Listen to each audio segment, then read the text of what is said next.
नमस्कार। आज हम सब मिलकर एक बहुत ही दिलचस्प सफर पर निकलने वाले हैं। हम गोता लगाएंगे अध्यात्म उपनिषद की गहराइयों में, एक ऐसी यात्रा जो हमें खुद के बनाए हुए बंधनों से पार ले जाएगी। तो चलिए इस रहस्य से पर्दा उठाते हैं। कभी ऐसा लगा है कि हम अपनी ही पहचान के जाल में फंस गए हैं? ये सवाल सुनने में जितना सीधा लगता है उतना ही गहरा है ना? देखिए, हम अक्सर क्या करते हैं, हम अपनी पहचान बना लेते हैं अपनी नौकरी से, अपने रिश्तों से, अपनी चीजों से। पर एक मिनट रुककर सोचिए, क्या हम सच में बस यही सब हैं? ये उपनिषद वादा करता है कि वो हमें इस सवाल की बिल्कुल जड़ तक ले जाएगा।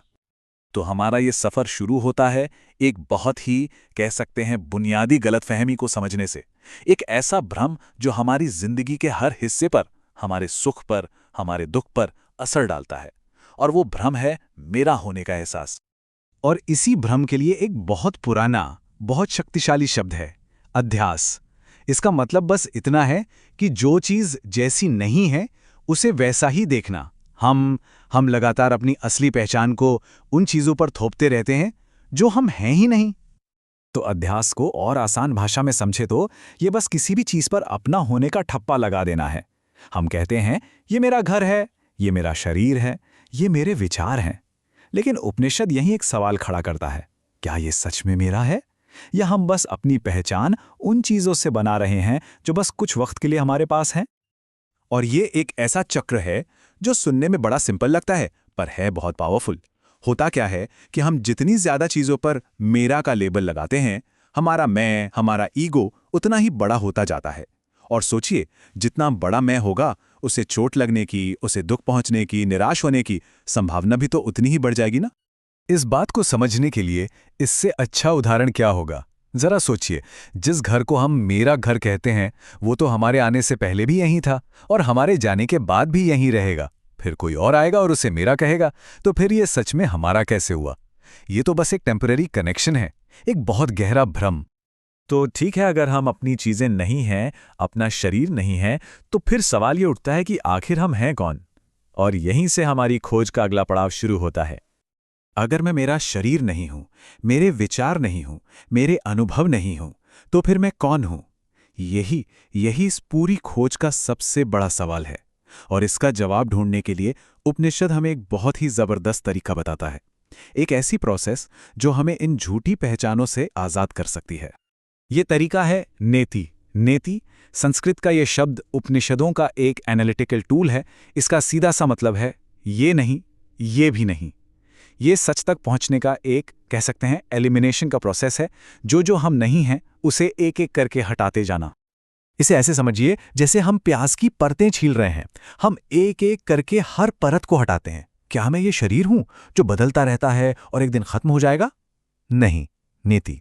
क्या मैं ये मन हूं जिसमें लगातार विचार और भावनाएं आती जाती रहती हैं? नहीं, नेति।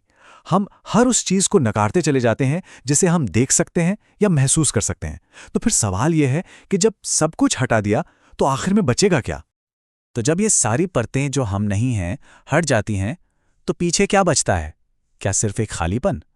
उपनिषद कहते हैं नहीं, जो बचता है वो कुछ बहुत गहरा है, बहुत शांत। जरा इस टाइमलाइन को देखिए। बचपन आता है, चला जाता है। जवानी आती है, चली जाती है। बुढ़ापा भी। सुख दुख के अनुभव, ये सब आते जाते रहते हैं। ये सब बिल्कुल एक माला के मोतियों की तरह हैं। लेकिन एक धागा है जो इन सारे मोतियों को एक साथ पिरोकर रखता है। एक चेतना जो इन सभी स्टेजेस को देखती है पर खुद कभी नहीं बदलती। और इसी कभी ना बदलने वाली चेतना को कहते हैं साक्षी, द विटनेस। ये वो शुद्ध, शांत अवेयरनेस है जो हमारी जिंदगी के पूरे नाटक को देखती है पर उसमें उलझती नहीं है।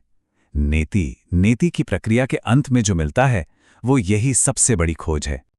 ये कंपैरिजन इस बात को और साफ कर देगा। देखिए, जो कुछ भी देखा जा सकता है, हमारा शरीर, हमारे विचार, ये पूरी दुनिया, वो सब दृश्य हैं और ये लगातार बदलता रहता है। लेकिन जो देख रहा है वो दृष्टा है। वो हमेशा एक जैसा रहता है। वो सब्जेक्ट है, ऑब्जेक्ट नहीं। इसे ऐसे समझिए कि वो एक शीशे की तरह है जिसमें सब कुछ दिखता है, पर वो शीशा खुद कभी परछाई नहीं बनता। और यहीं पर एक बहुत मजेदार पहेली सामने आती है। साक्षी को किसी चीज की तरह देखा नहीं जा सकता। क्यों? क्योंकि देखने के लिए हमेशा दो चीजें चाहिए, एक देखने वाला और एक जिसे देखा जा रहा है। साक्षी तो हमेशा देखने वाला है, उसे देखा कैसे जा सकता है? ये बिल्कुल वैसा ही है जिसे एक आंख सब कुछ देख सकती है, बस खुद को नहीं देख सकती।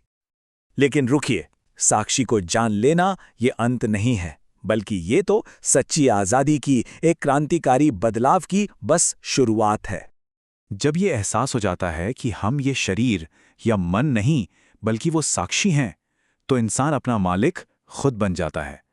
अब वो समाज के नियमों का, शरीर की इच्छाओं का या शास्त्रों के आदेशों का गुलाम नहीं रहता। वो एक ऐसी स्टेट में पहुंच जाता है जिसे उदासीनता कहते हैं। और इसका मतलब उदासीन होना नहीं है, इसका मतलब है बिना किसी पसंद नापसंद के हर पल को जैसा वो है वैसा ही स्वीकार करना।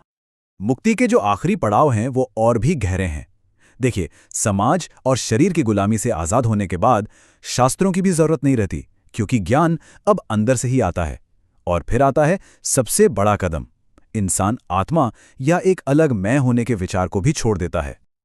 और यही है परम ज्ञान। ये कहना कि मैं आत्मा हूं, इसमें भी अभी मैं का एक हल्का सा भाव है, एक दूरी है।